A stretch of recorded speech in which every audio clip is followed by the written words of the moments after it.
Boa noite, bem-vindos todos, bem-vindas. Hoje a gente recebe a Fernanda Zanini novamente. E hoje vamos falar... Oi, Fernanda! Tudo bom? Tudo! Hoje o nosso bate-papo, então, será sobre a importância dos círculos femininos. Então, vou me apresentar. Eu sou Karina Oleksiuk, terapeuta transpessoal. Criei e conduzo a Jornada do Auto-Amor, que é um percurso feminino para mulheres interessadas em melhorar a própria autoestima. E recebo hoje a Fernanda, que também coordena um grupo feminino, né, Fernanda? Te apresenta aí pra gente, então.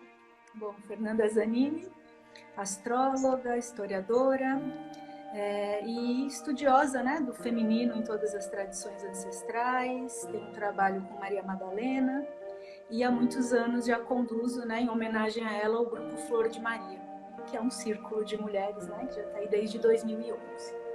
Eu ia te perguntar isso. Desde 2011, então ano que vem, completando 10 anos. Uhum. Que Incrível, maravilha. né? Como passa, né?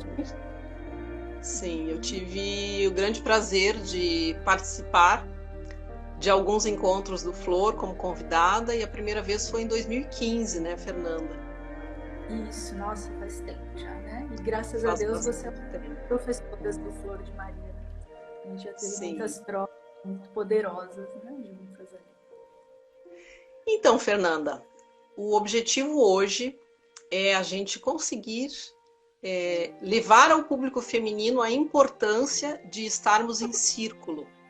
Já que tu tens esse grupo, né, essa convivência com mulheres de uma forma mais intensa há quase 10 anos, o que tu traz para a gente a respeito da tua experiência? O que tu tens visto nesse trabalho com o feminino?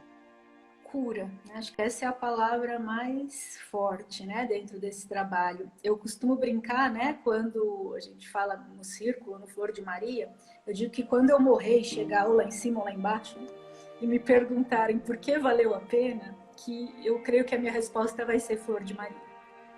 Porque são processos de cura muito profundos, né, que acontecem quando a gente sente em círculo. Eu estava aqui esperando, né, para entrar na live e pensando justamente no círculo, o significado do círculo, né? Porque é uma mandala. Uma E quando é mandala. círculo, a gente está equidistante, né? Qualquer uma do centro. Ninguém está mais próxima do centro, ninguém está de fora, né? No círculo todo mundo é igual. Então independe de idade, né? E depende de fator social, depende de qualquer coisa. No círculo, né? Cada um é só mais um ponto ali. Né? E não é no Sim. sentido de só ser, mas no sentido de ser. O círculo nos permite ser. Isso. Você sente isso no seu trabalho? Sim, e como é importante, até para a gente conseguir gerar conexão entre essas mulheres, que todas se sintam, né, Fernanda, pertencentes, vistas, acolhidas, ouvidas, né? Isso é fundamental para que a gente possa entrar de uma forma profunda em conexão com estas outras mulheres e dar início a esse processo de cura que a gente percebe trabalhando com as mulheres. E eu vejo que isso está muito na escuta. Sim. A gente muitas vezes, antes de participar, né, de um círculo, independente de ser só de mulheres ou não, mas, né, de participar com entrega de um processo coletivo, assim, eu me dou conta do quanto não se sabe escutar, né, pela minha própria experiência, pelo que eu vejo, né, dos grupos que eu coordeno. Então, isso é uma grande dificuldade, sair da gente para ouvir o outro. Sim. Né? E a gente só consegue ouvir quando a gente, né, de alguma maneira, bloqueia esse eu e entra na fala do outro. Então, esse respeito, né, de quando uma está falando, eu silencio, né, e me curvo ali, aquela experiência, isso é muito bonito. Né? E quanto mais a gente vai aprofundando no trabalho do grupo, esse silêncio ele vai acontecendo por ele, né? Por um respeito realmente, um honrar, né? Essa outra presença que está ali na minha frente. É um exercício de compaixão, né, Fernanda? De respeito, de compaixão. Sim. E a gente percebe o quão poderoso isso é num processo de cura. Eu que trabalho com terapia tanto na forma individual quanto no grupo, eu vejo que o grupo acelera os processos. Porque quando a gente escuta a outra, muitas vezes a gente se dá conta de que aquilo que a gente está vivendo é tão pequeno diante do sofrimento de uma outra mulher e, ao mesmo tempo, eu vejo que não acontece só comigo. Que essa é uma ilusão que a gente tem. Exato, eu queria chegar justamente aí, né? Porque o que a gente ouve demais, né? Muitas pessoas que às vezes seguram, né? Histórias, não querem se mostrar vulneráveis, né? Às vezes histórias muito pesadas que eu só escuto dentro do meu consultório de astrologia, mas já aconteceu muitas vezes de no Flor de Maria, pessoas inclusive, né? Com mais de 50, às vezes 60 anos, chegar naquele círculo pela primeira vez e ali contar de um abuso que sofreu, né? Que nunca tinha falado isso nem para si mesma no espelho. Então esse acolhimento das outras, né? Eu poder ouvir que todo mundo tem seus dons, seus talentos e admirar isso, e ao mesmo tempo que a gente tem os mesmos sofrimentos, ainda que às vezes a gente ache que isso não acontece, dá uma liberdade muito grande, né? Para a gente ser, e poder dizer, né, o que dói e o que a gente tem para oferecer também, porque às vezes é mais difícil falar da luz do que da sombra. Com certeza. Então, poder mostrar também, né, que eu tenho algo a contribuir com o grupo, né, com aquele coletivo, é muito lindo. Sim.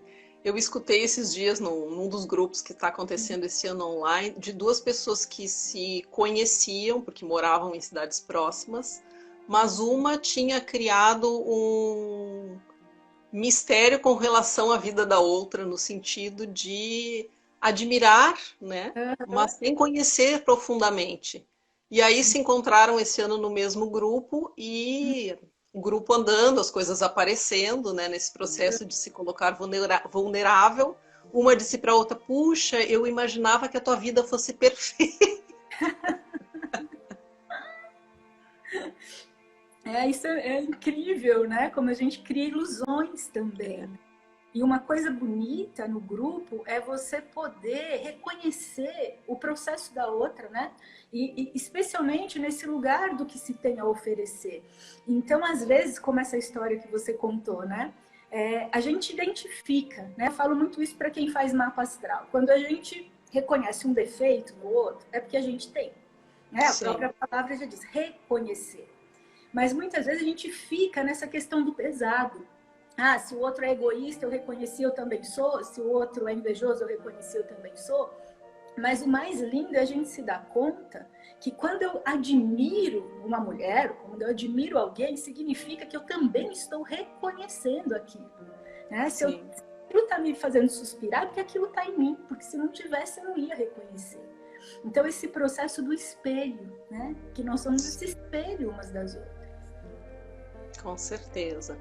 E outra coisa que eu acho bem importante, acredito que tu concorde com isso, é o fato da gente estar ali como alguém que lembra as outras mulheres que nós não podemos cair e ficar naquele lugar que premeditadamente querem nos colocar, da objetificação, né? Que nós não somos apenas um corpo.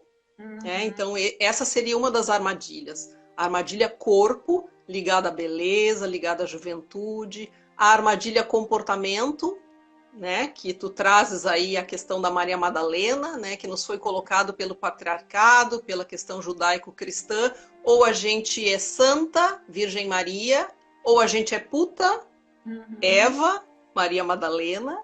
E a questão também que tem a ver com a nossa produção. A gente, para sermos boas profissionalmente, nós temos que ser muito boas. A gente tem que estar sempre pulando para mostrar que a gente conseguiu chegar num lugar onde normalmente um homem chegaria muito facilmente, e para a gente isso é tão sofrido. Eu escutei esses dias uma professora universitária comentando sobre os altos índices de depressão feminina no mundo acadêmico. Triste, né? E eu acho que isso vai para um lugar muito profundo, que acaba gerando uma competitividade com a vida, né? Porque a gente tem que provar o tempo todo o quê? E isso tem um efeito colateral muito sério, que é uma competitividade entre nós mesmas. Claro, entre nós que isso acaba nos separando, né? A Isso. gente acaba perdendo força. Que talvez seja uma estratégia, inclusive, né? Político, por exemplo, o que um político quer, né? Polarização. Né? Então a gente vai levar isso para outros âmbitos. Quando a gente está separado, a gente está enfraquecido. Né? Então, às vezes a gente fala do machismo, e na maioria das vezes, quem deixa um menino machista é mais a mãe do que o pai, muitas vezes. Né? Não é um processo consciente, mas vem desse lugar de eu ter que me defender o tempo todo. Então, eu acabo me defendendo da outra. E os círculos femininos, eles propõem isso, né? Peraí, olha para a outra como igual. Então, algo que eu acho muito lindo também é a mistura. Né? No Flor de Maria, eu sei que no seu trabalho também, a gente tem gente de 22 anos e mulheres de 70. Sim. E eu não vejo a menor diferença ali, né? Porque a gente vai para um outro nível, para um outro lugar. É todo mundo mostrando a sua vulnerabilidade, ao mesmo tempo a sua força. Né? Então, uma coisa que eu gosto muito de contar é como começou o Flor. Eu vinha de um grupo, né, desde os meus 20 anos, onde tinha uma competição, era um grupo esotérico. Tinha uma competição muito grande entre o feminino, né? E eu era muito novinha na época que eu entrei lá, então eu entrava nessa coisa. E depois de alguns anos, né, eu já estava fora desse grupo, me chamaram e me pediram para ajudar algumas mulheres que eu dava aula de yoga a entenderem o livro Mulheres que Correm com Lobos. Eu já fazia uns trabalhos com Isis, né? Mas eram workshops pontuais, né? Não era um grupo corrente, assim. E naquela época, eu pensei duas coisas. Uma foi, não vai dar certo. Trabalhar com mulher não vai dar certo. Né? Vai ser trabalho, competitividade, porque era a referência que eu tinha. Eu entrei duvidando. E a outra questão que me veio é essa importância do vivencial. Então, mesmo que a gente fizesse, né, um grupo de estudos sobre um livro que é muito complexo, muito profundo, eu já comecei trazendo convidadas, no sentido de trazer para o corpo. Então, a gente tinha uma aula de estudo, de reflexão, e uma aula que a convidada preparava uma vivência de respiração, de dança, de yoga, para a gente trabalhar aquele texto no corpo. Né? Porque senão a gente desloca também, né, do que a gente está fazendo. E qual foi a minha surpresa? Que sim, é muito possível, né? A gente não competir, é muito possível a gente cuidar umas das outras, né? Eu vejo muito isso no Flor, né? Fora do grupo, né? Como as meninas se cuidam, se procuram, se conversam, e sempre aquele lugar, né? Quando a gente volta, ufa, que bom, voltei para casa, né? Então, se sentir cuidado, protegido, né? O não julgamento, e eu te juro que eu duvidava que isso era possível. Mas é possível. E cada vez mais eu acho que essa consciência está se abrindo para nós como humanidade mesmo. Sim, sim. Eu fiquei muito feliz que essa semana nós temos, cada vez que um grupo se forma, a gente cria um grupo WhatsApp e ficamos o ano inteiro partilhando uma vez por mês, presencialmente, como era, né? E temos o grupo para alguma partilha, algum insight que surja durante o mês. E o grupo do ano passado encerrou, né, depois do retiro, mas eu mantenho sempre o grupo ativo por ainda um ano. E uma pessoa que inclusive está aqui nos assistindo hoje compartilhou essa semana uma decisão muito importante. E eu fiquei muito feliz por isso que tu está dizendo, porque a gente sente que aquele grupo, de alguma forma, é uma família com quem a gente pode contar e a gente se ampara, né, umas às outras, a gente se sente naquele espaço ali acolhida e sentimos que ali podemos colocar a nossa vulnerabilidade. E isso é muito importante, porque a gente não tem uma grande quantidade de espaços assim aí fora. Às vezes nem a nossa família a gente tem. Exato. E o interessante é que isso reverbera fora, né? Porque a gente encontra esse lugar de proteção, esse lugar, né, de isso é possível, de possibilidade, e acaba que o nosso comportamento vai mudar fora também, né? Porque você começa a olhar para uma outra mulher, não mais nesse lugar de competição, e às vezes ela até tá competindo com você, mas você dá outra face, né? No sentido do quê? De trazer um comportamento diferente. Ao invés de eu ir para o embate, eu tô vendo aquela divindade que tem ali, né? E não no sentido piegas da coisa, mas é uma mulher, é uma potência. Então, ao invés de eu competir, eu vou exaltar, eu vejo você. Eu vejo tal talento seu, né? Isso vira uma chave completamente na vida da gente, né? Conseguir reconhecer essa potência na outra. Sim. E deixa eu te fazer uma pergunta que tem a ver com a tua veia historiadora. Desde quando nós estamos sendo silenciadas? Eu acho que desde a Grécia, né? Porque se eu paro para pensar no na pré-história, né? A história era totalmente feminina, né? A gente vê pelas estátuas, pelas pinturas em caverna, pelo estilo de vida, né? O Egito, a mulher tinha um papel muito importante no Egito, né? Quantas mulheres faraós, né? As sacerdotisas. Não que não já existisse algo assim, mas eu creio que de uma forma muito, né? Mais estabelecida, né? Desde a Grécia. Mas uma coisa que a gente até estava conversando outro dia, né? É importante porque uma mulher, quando ela quer fazer, ela faz. Mesmo quando ela vai para a fogueira, né? Como era na Idade Média, mesmo, né? A gente tem tantas fogueiras hoje em dia de outras formas. Mas se a gente pegar a história, a gente vai ver a mulher sempre por trás da história.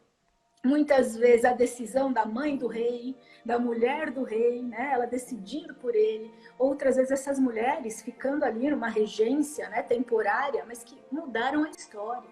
A gente pegar a história de uma Ana Bolena, por exemplo, né, Matilda da Toscana, Joana d'Arc, né, a gente tem grandes mulheres na história, mas a própria história, ela é um instrumento, né, de abafar muitas coisas, não só o feminino, como tantas outras coisas, né? Porque ela é contada pelo vencedor.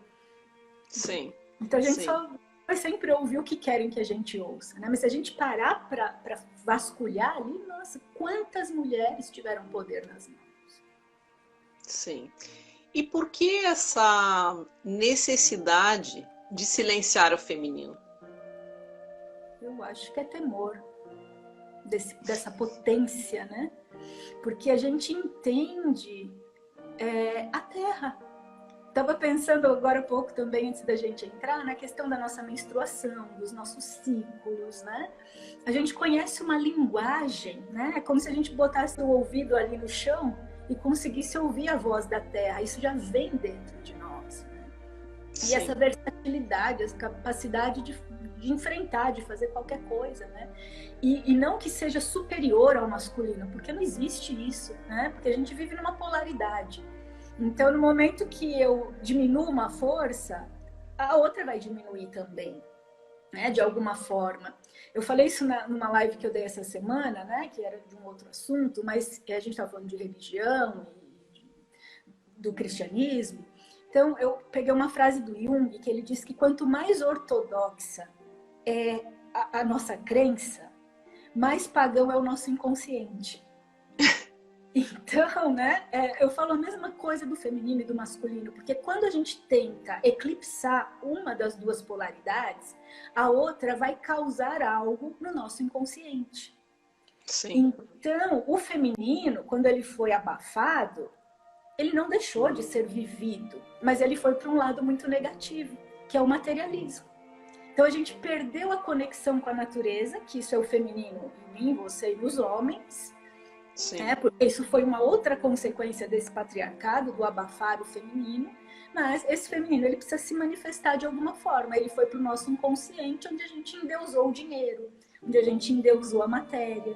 Né? E agora está tudo isso vindo à tona, né? Um renascimento dessa força. Mas a gente tem que tomar cuidado para não fazer o mesmo processo com o masculino. Sim. Porque vai vir em guerra, né? Isso vai vir no enfraquecimento. Né? Então, eu creio que esse renascimento, né, do feminino do século XXI não é por uma exaltação, mas é por equilíbrio. É uma busca por equilíbrio. Esse é o nosso grande desafio, né? Porque, citando Jung também, quando a gente vai para essa polaridade da mulher justiceira, né? Ou a gente tenta, mesmo que inconscientemente, dar mais força para o nosso masculino, gritar como se a gente fosse um homem, ou tentar lutar com as mesmas armas, a gente está colocando força no nosso ânimos. E num ânimos ferido, né? Então, na verdade, a gente também não vai conquistar o que a gente deseja a partir desse lugar, né? E daí a gente torna o masculino, né? E aí é um guerreiro, não uma guerreira, e um guerreiro ferido, ele mata por vingança. Ele se perde do propósito, né? Da conquista, da Terra Santa que ele está fazendo, já não é mais. Né? Sim. E aí a gente cai no mesmo lugar. Né? No mesmo lugar, exatamente. E por isso que é tão importante, a gente falava também outro dia, que os movimentos masculinos também se alastrem, né? Porque movimentos femininos tem inúmeros. Aqui em Santa Catarina, Rio Grande do Sul, Santa Catarina, tem movimento das tendas, da Terra, da Lua, que são muito fortes, que já tem mais de 20 anos. Os estudos do livro Mulheres que Correm com os Lobos, tem a Gabi aqui, a gente já participei desse grupo, tem pessoas que estão aqui nos assistindo que também fizeram, né? Nós somos as lobas também. Temos, hoje falando com a Maria Lalaché, a Lala vai estar com a gente, a Maria Lala, falando sobre tarô, e ela me disse, Karina, eu estou com um grupo de estudos feminino, né? É um círculo, e a gente está trabalhando com, olha que interessante, xamanismo contemporâneo urbano. Uau! Inspirado nas tradições indígenas. Então, outro grupo maravilhoso, quer dizer, são inúmeras as possibilidades. Basta a gente querer estar entre mulheres, né, Fernanda? E a gente estava falando outro dia dessa questão do simples, né? Eu até te falei do papo fiado, né? Que vem Sim. das mulheres que teciam, né? Juntas, e ali elas iam falando da vida.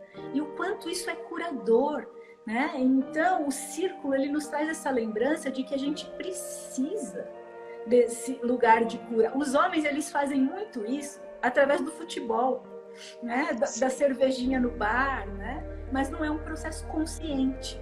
Então, às vezes, eles vão ali, né, para se cuidarem de alguma forma, e agora está vindo uma consciência em relação a isso. Então, além dos Guerreiros do Coração, que alguém comentou aqui agora. A Joana comentou, sim.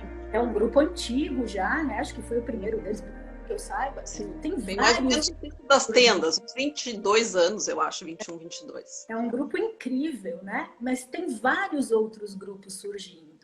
Agora, uma coisa que eu percebo é que, às vezes, esses grupos, eles acabam trabalhando mais o feminino em si do que o seu próprio masculino. Não conheço, né, o processo dos guerreiros, não estou nem falando deles. Mas eu vi alguns grupos fazendo isso. Porque a gente tá meio perdido, está deslocado desse masculino. Que força é essa? Porque o feminino vem tomando muito conta, né? Num bom sentido mesmo, mas os homens se sentem perdidos.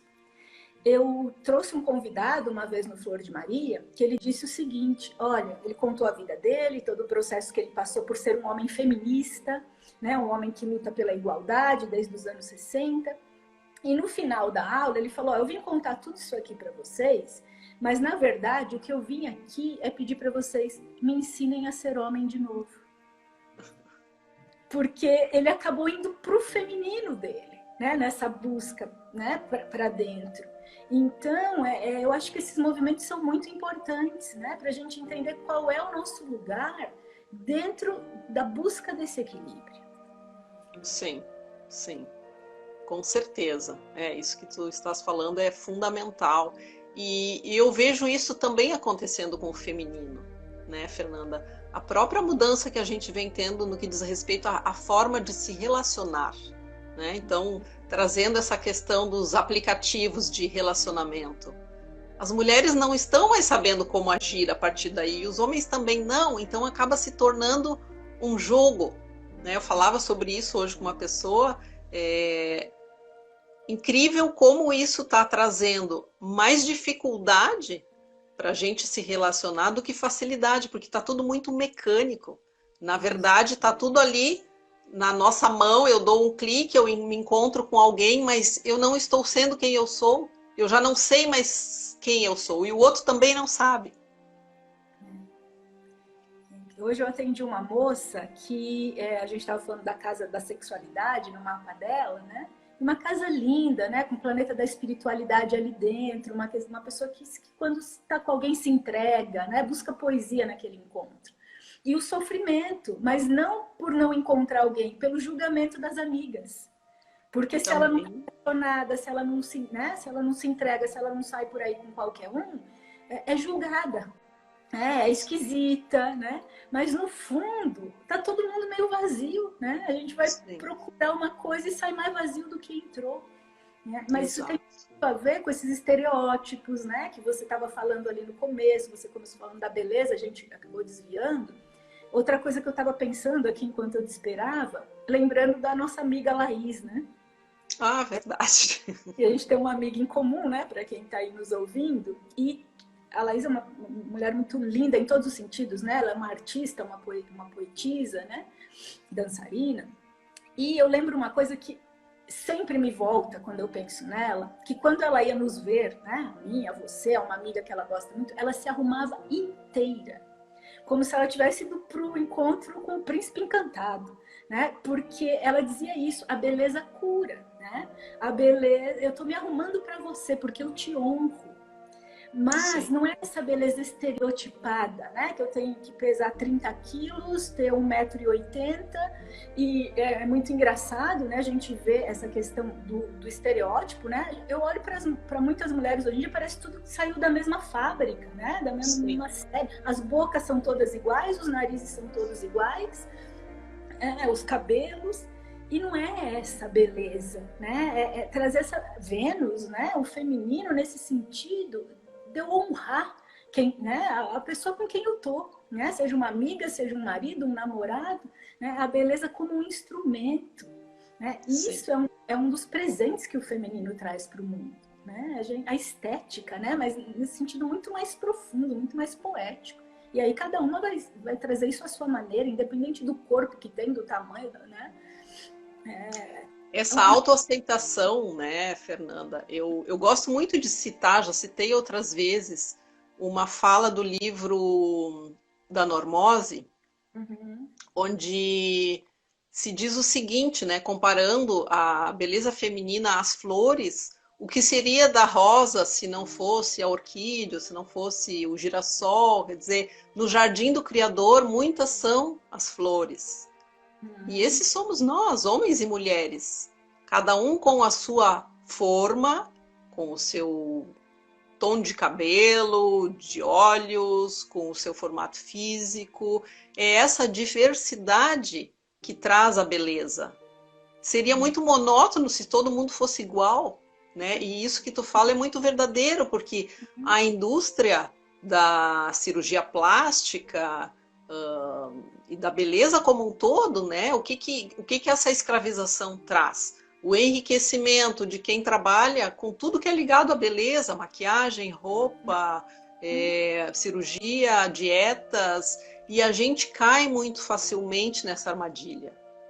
E nós jamais seremos aquilo que esse ideal quer que a gente seja, porque ele está sempre mais além, mais além, mais além, para que a gente nunca chegue lá e para que a gente permaneça nesse lugar da cobrança, né? Porque, então se eu não consigo emagrecer porque eu sou preguiçosa, porque eu não tenho força de vontade, e aí eu vou me culpando e eu vou me frustrando, e isso é proposital, porque aí eu vou consumir tudo isso. Uhum. Se a gente parar para olhar, né, para nossa adolescência, né, desde sempre. Outro dia eu estava pensando nisso, né? Quando é que eu realmente me senti muito bem com o meu corpo? É difícil, né? Mesmo a gente que se trabalha, que está atento a isso o tempo inteiro, né? Sempre tem aquele mais, aquele porém, né? Ah, devia estar com não sei o que, não sei de que jeito, o peito não sei como, a barriga não sei como. Quando é adolescente, você acha que você é magra demais, depois você, né, envelhece um pouquinho, você acha que você está gorda. E tudo dentro desse estereótipo. Ó, a Fernanda dizendo que eu nunca, tu não conhece essa Fernanda, Fê, mas essa Fernanda é uma mulher maravilhosa, é uma mulher linda, alta, Uhum. cabelão, ela parece uma índia, ela é maravilhosa e tá dizendo que eu nunca. Então, né, isso é triste, né, para todas nós. Sabe que uma vez no Flor de Maria surgiu uma questão, uma dificuldade com o corpo, e eu propus, né, uma nudez. Né? Todo mundo, quem quiser, tira a roupa, né, dentro de uma prática que eu criei. Algumas não tiraram, né, a maioria tirou. E a única coisa que a gente conseguia dizer depois disso é uau, porque era tão, o corpo da mulher é tão lindo, né? E a gente ficou babando umas nas outras, né? A magrinha, a gordinha, né? Eu lembro de uma aluna que ela é linda, ela é cheinha, e aquele bundão lindo mesmo, a gente falava isso pra ela, né? Que bunda linda! E uma pessoa que se sente super mal com o próprio corpo, e naquele dia virou uma chave ali, né? Porque quando a gente se olha de verdade, a única coisa que sai é uau, é todo mundo muito lindo. Sim, sim. E essa diversidade é linda, né? E se a gente para pensar um pouquinho, por exemplo, sobre a história da arte, né? E a gente começa a buscar essas referências de beleza, né? Do passado para cá. Então vamos pegar, por exemplo, o Renascimento, né? Onde a mulher, a Vênus de Botticelli, né? Aquela mulher rechonchudinha, branca, de carnes macias. E aí a gente olha o que a gente está buscando hoje, né? Uma mulher magérrima, como eu ouvi outro dia, adorei a expressão, desencarnada. Muito bom, mulher. Morena e dura, né? Vamos para academia, vamos malhar, vamos ficar com tudo durinho, bem bronzeadas. Quer dizer, esses padrões de beleza, eles vão mudando, né? Então, o que é bonito hoje não era antigamente, vice-versa. Isso vai ficando, inclusive, nas crianças, né? Eu tenho uma história que é muito engraçada e triste ao mesmo tempo. Engraçada pela belezinha da criança, né? Meu primo, que agora está com 8 anos, nessa época, essa história que eu vou contar, ele tinha 3. E ele vira para a tia dele, né, que tem 40 anos, e diz para ela que ela é velha porque ela é mole. Como é que uma criança de 3 anos consegue relacionar, né? Daí a minha prima brincou com ele e falou, velha é sua mãe. Ele falou, não, minha mãe é dura. Então, isso já fica ali no nosso chip, né? E tanto que a gente poderia viver plenamente e por conta desses conceitos a gente acaba se sabotando. Sim. Então, o ciclo de mulheres nos cutuca, né? A olhar para tudo isso, exato, né? A ter essa beleza que está ali. Eu ouvi do meu sobrinho essa semana, Fê. Caia, é minha impressão ou tu tá mais velha? Eu digo, claro, pois tu não fez 14 anos. Se tu fez 14 e quando tu lembra de mim tu era um bebê, é óbvio que eu tenho que estar mais velha.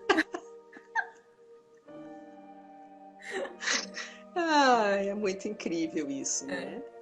E essa questão das passarelas também, né, Fernanda? Isso aí incentiva esse padrão. E se a gente olha também para trás nesse sentido, a história da moda, a gente vê que os padrões de passarela também mudaram muito, né? As mulheres ao longo das décadas 80, 90, 2000, elas foram sempre emagrecendo mais e mais altas, né?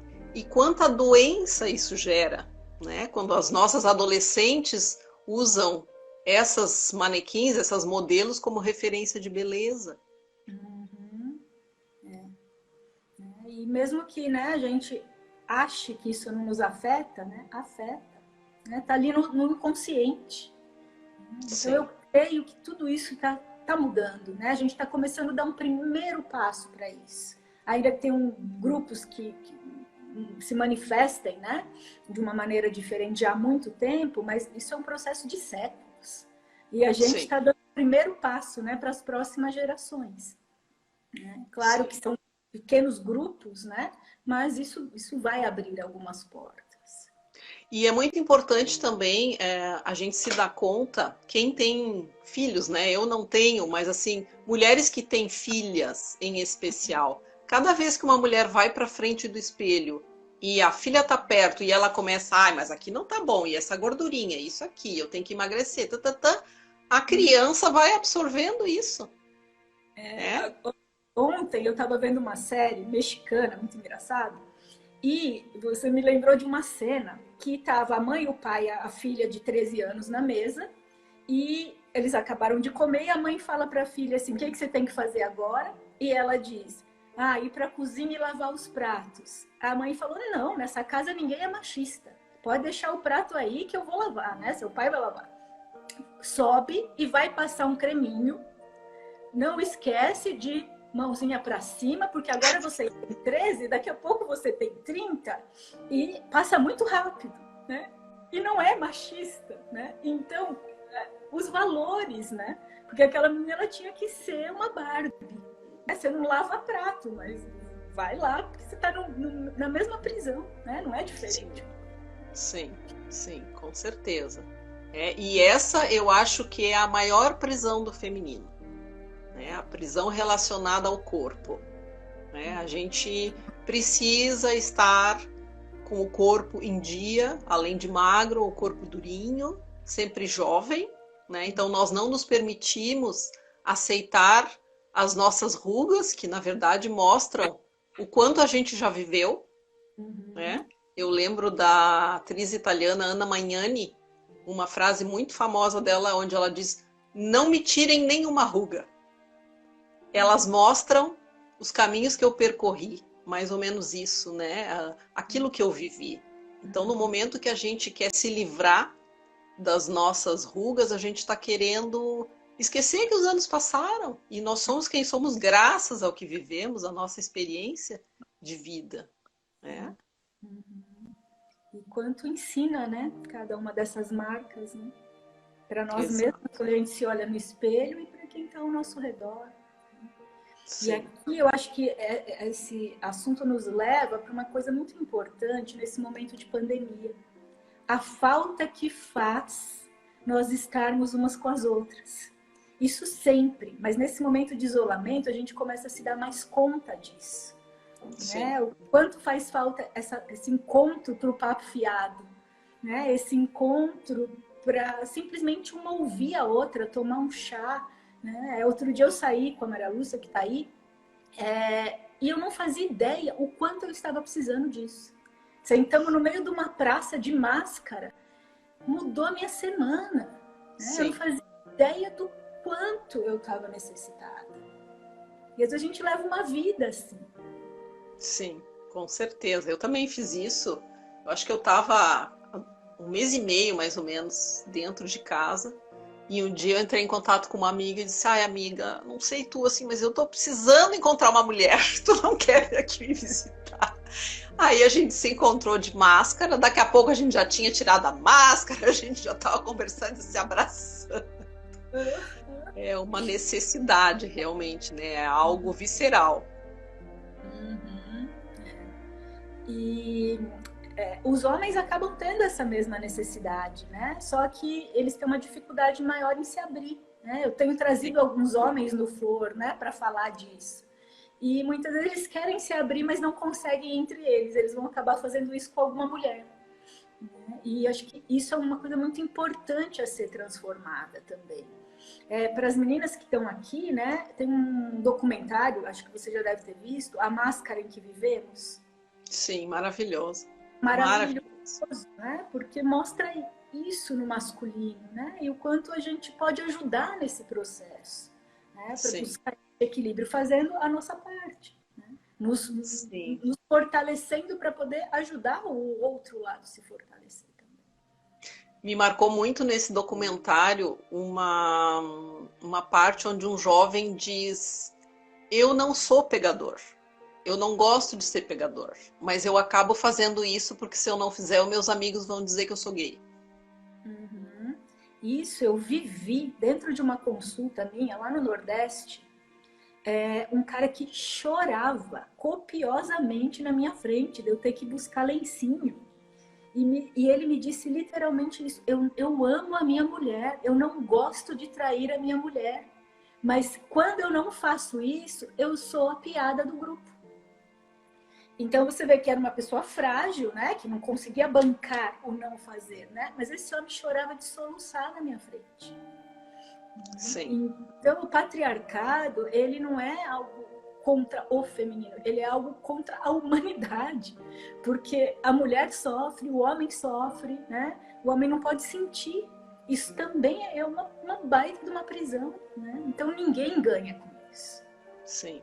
E quando a gente leva esse assunto para a questão da sexualidade, fica mais complexo ainda, né, Fernanda? Porque a gente estudando um pouquinho, sabendo da interferência que tem hoje a pornografia nos relacionamentos, a gente chega à conclusão que é muito mais grave do que a gente pensa, porque traz também doença, né? Doença para o relacionamento, doença para o masculino. A pornografia, que aparentemente ajudaria, acaba gerando sérios problemas, inclusive sociais, no que diz respeito a agressões, abusos, enfim, né? Tudo que a gente já sabe.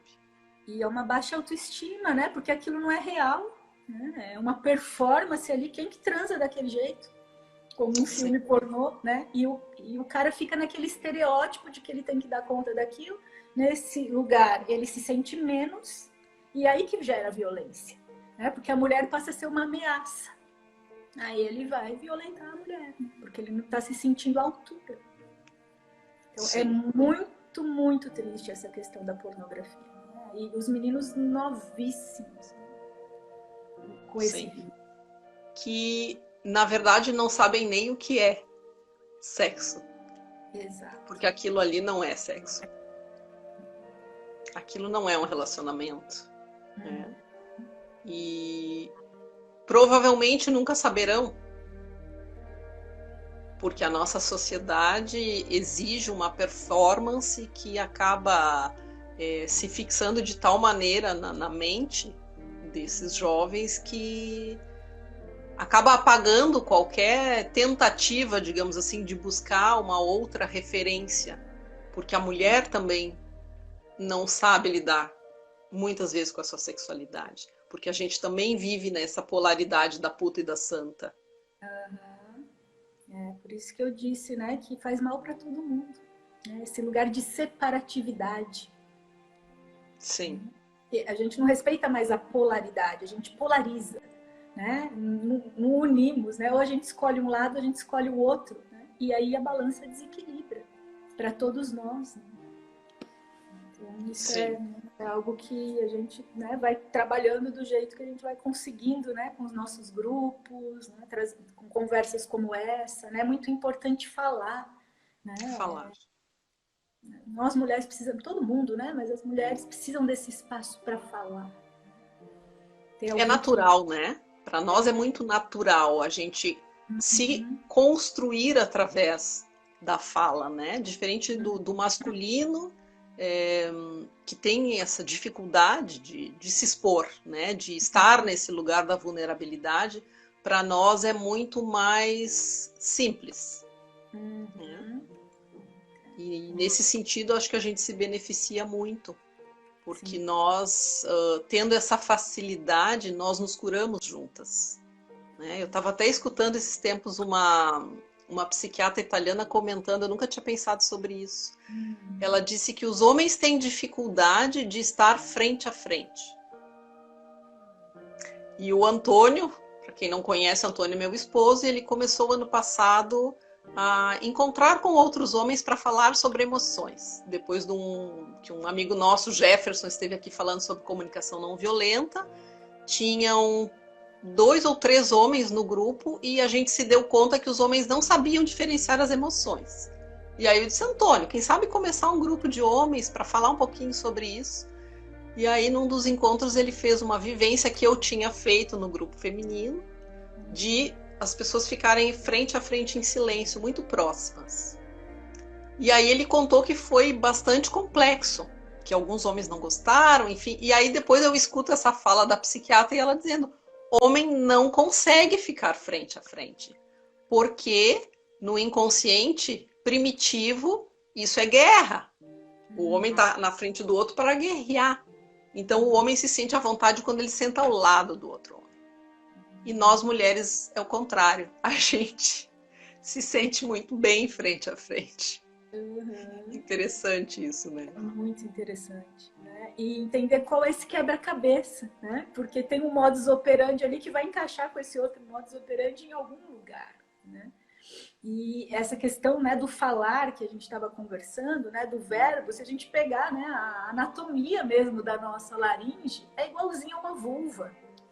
Então, a mulher tem essa questão do criar, né? Pelo verbo. Tanto que a gente pegar o evangelho, o verbo era Deus, o verbo estava com Deus, o verbo se fez carne. É o Espírito Santo que é essa materialização, que é a função feminina cósmica, né? Dar a luz, né? Trazer a manifestação. E a nossa palavra faz isso. Né? A gente cria muito falando. Tanto que a gente ouve falar, né? No estereótipo como negativo do feminino. A mulher é fofoqueira. Mulher gosta de fofoca, né?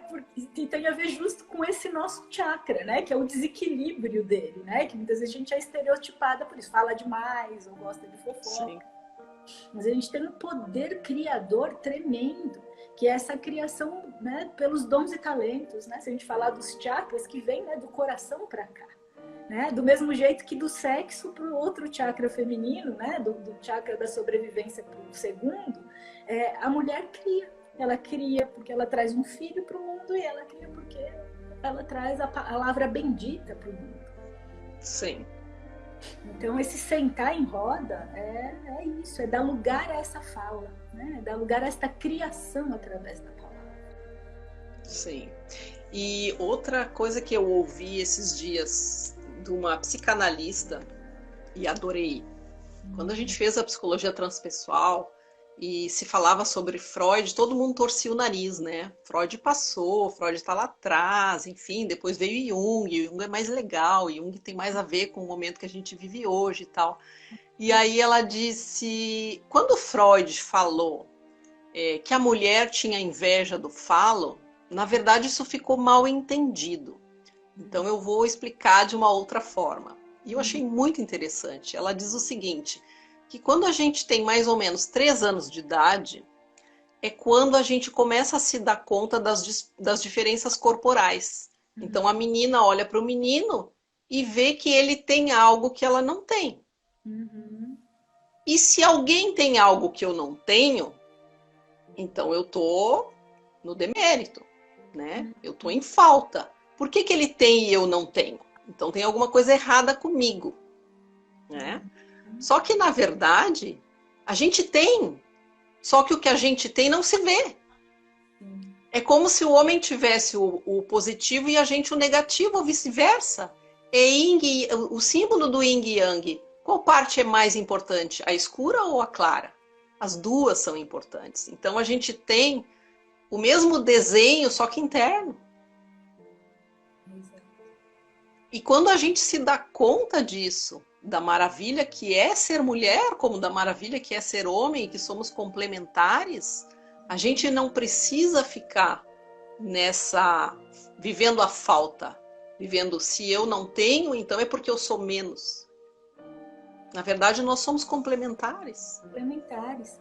Né? E se a gente pegar por um outro ângulo, eu tenho um professor de Tantra, né? de esoterismo, que sempre que ele falava de sexualidade, ele dizia que o homem tem muito medo da mulher.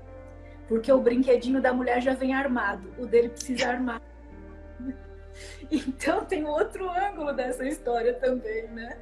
E é isso, nunca se sentir complementar, né? A mulher nesse lugar, ele tem, eu não tenho, e o outro, né, que olha por esse outro ângulo de que, meu Deus, eu tenho que estar sempre pronto e elas não precisam.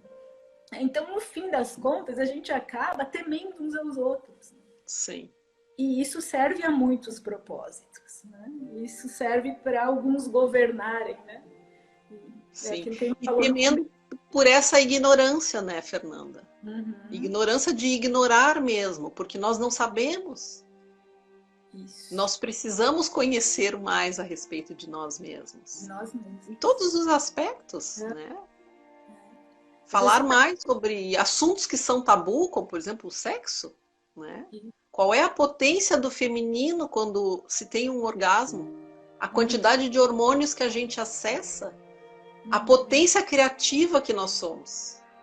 E nisso, diferente do homem. A quantidade de hormônios que a gente acessa no orgasmo é superior. A quantidade de nervos que sai do clitóris, né? Toda a enervação feminina é completamente diferente da masculina. Não tem uma mulher que tem uma enervação e uma vagina igual. E às vezes você pergunta para uma mulher, para várias, né? Você já olhou para o seu sexo? Mulheres de né, com 40, 50 anos, que nunca pararam para olhar para o próprio sexo. Sim. E no ato de fazer isso, uma virada de chave também. Porque é aquele lugar que está escondido, que está oculto. E vai do físico mesmo. E muito pela repressão, né? Pela repressão. Fecha a perna, né? Usa saia curta. Sim. São muitos tabus e muitos mitos que a gente precisa vencer, né? E aí uma das outras importâncias, das outras questões, né, importantes da gente estar nesse meio, né? Estar entre mulheres, num grupo onde a gente se sinta bem à vontade para poder falar sobre essas coisas, né? Para poder, inclusive, tirar a roupa, né, Fernanda? Sim. Tirar a roupa e olhar para as diferenças. Por que não? Às vezes, até o tabu por um outro ângulo, né? Nessa questão da gente tendo que sempre estar alerta e tendo que lutar, né? E muitas vezes ir para um lugar radical em relação ao feminismo, né? Que qualquer coisa, né? Quando a gente vai para o radical, acaba se tornando, né, nocivo. Eu lembro de uma fala de uma moça no Flor de Maria que ela me disse um dia, depois de uma vivência, que ela descobriu que ela amava lavar louça. Uma coisa tão simples, que era a hora dela meditar, mas que ela não se permitia fazer aquilo, porque senão ela ia estar se rebaixando perante ao marido, perante ao homem, né? Então, quantos, né? Porque a gente não vai para um lado, que é o opressor, a gente acaba se oprimindo. Sim. Por outro lado, nessa questão de estar sempre alerta e tendo que lutar por alguma coisa, tendo que se defender de alguma forma. Sim, sim. Quando na verdade, muitas vezes esses trabalhos, eles nos ajudam, até a Joana colocou aqui antes, escreveu a respeito do lavar louça, é um processo pode servir como um processo de dissolução do ego, tanto para o masculino quanto para o feminino, um processo meditativo. Quantas vezes eu for para o fundo do pátio para varrer, não porque as folhas estão me incomodando, mas porque no momento em que eu estou ali varrendo, eu viajo, eu saio. Né? Aquele trabalho braçal me ajuda a meditar, por exemplo. Sim, totalmente. Então tem muita coisa que a gente compra pronto e acaba dizendo pra gente mesmo para que a gente se convença, né? E coisas como eu escuto direto, eu não posso mostrar que eu estou me envolvendo porque senão o outro vai montar em cima de mim. E aí é um círculo vicioso, né? Esse jogo, né? Quantos livros escritos sobre isso, né? Como conquistar o homem, né? E você não pode demonstrar, e você não pode devolver, e você não pode... Se for para viver assim, é que nem fazer macumba para ter o cara do seu lado, né? Para viver desse jeito, sabendo que alguém está do seu lado, porque você jogou um feitiço nele, ou porque você fez um jogo de sedução, é um sofrimento muito grande, porque é uma coisa que a gente tem que ficar ali controlando e mantendo, né? Uma inverdade, né? Algo que não é real. Sim. E a gente vive nessa mentira, né? Nesse lugar da fachada. E eu estava vendo também, fui atrás para ver isso hoje. Nós somos 51 milhões de mulheres no planeta. Então tá mais do que na hora, né, da gente se unir e nos darmos conta dessa potência que nós somos, né? A quantidade de mulheres nas universidades cresce a cada ano. As notas das mulheres, né? A forma como a mulher se envolve, a nossa inteligência, a nossa forma de aprender e de ensinar, quer dizer, nós temos tantas coisas maiores para a gente se preocupar, né? E às vezes a gente fica perdendo tanto tempo com esses pontos que são os pontos que nos escravizam, né, Fernanda? Que voltam a querer nos colocar naquela posição de objeto. E essa necessidade de reconhecimento acaba virando um tiro no pé, né? Porque aí a gente acaba fazendo por ser reconhecido e abrindo mão do que realmente é essencial, que é o que a gente faz de bem feito, São os nossos dons, os nossos talentos, a nossa devoção por algo. Quantas vezes a gente não abre mão daquilo que realmente nos toca o coração em prol deste reconhecimento? Porque, né, é mais difícil, né, para o feminino. Então a gente acaba, né, se afastando da nossa própria essência. De novo a gente se masculiniza. Vai para a competição, né, vai para a guerra. E ao passo que se a gente faz o que a gente veio fazer, acaba que esse reconhecimento ele vem. Não é por isso que eu brinquei que é um tiro no pé. Né? A gente escolhe um caminho que nos afasta da estrada. Né? Tenta pegar um atalho que nos afasta do sentido real do que a gente está fazendo aqui.